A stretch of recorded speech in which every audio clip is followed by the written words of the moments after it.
Welcome back. Now, it's quite possible that you'll have multiple individuals hosting files to a particular project. That means then that you will not have access to all of them at the source, and you may want to archive them for future use.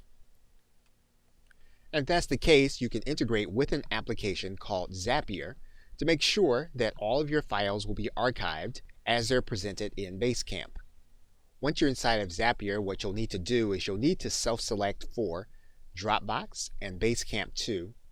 And once you've done that, you need to find this integration. Save new Basecamp files in Dropbox. What you can do is you can then click Use this Zap. You'll then need to click Create this Zap.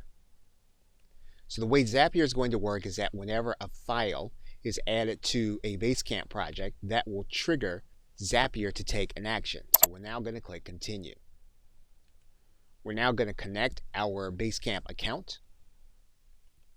We're now going to give Zapier permission to access Basecamp, and we'll say yes. And now Basecamp is added. We're then going to click Save and Continue. We're going to select our Basecamp. And once we do that, we'll then look for the project that we want to connect. What we'll do now is we'll then click Continue. And then Zapier will want to test the system. So we'll then click Fetch and Continue. Once our test is successful, we can then click Continue. Now what we'll do is we'll say that when the trigger happens, this will upload the file to Dropbox. So we'll then click Continue. We're now going to connect our Dropbox account. When we do that, we'll then click Save and Continue. So now what we'll do is we'll need to have a folder to connect to. Once we get here, we'll then click Continue. We'll then send the test to Dropbox. And then our archiving system is then ready.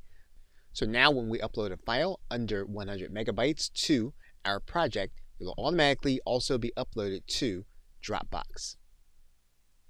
Okay, so with that, thanks, and I will see you in another video.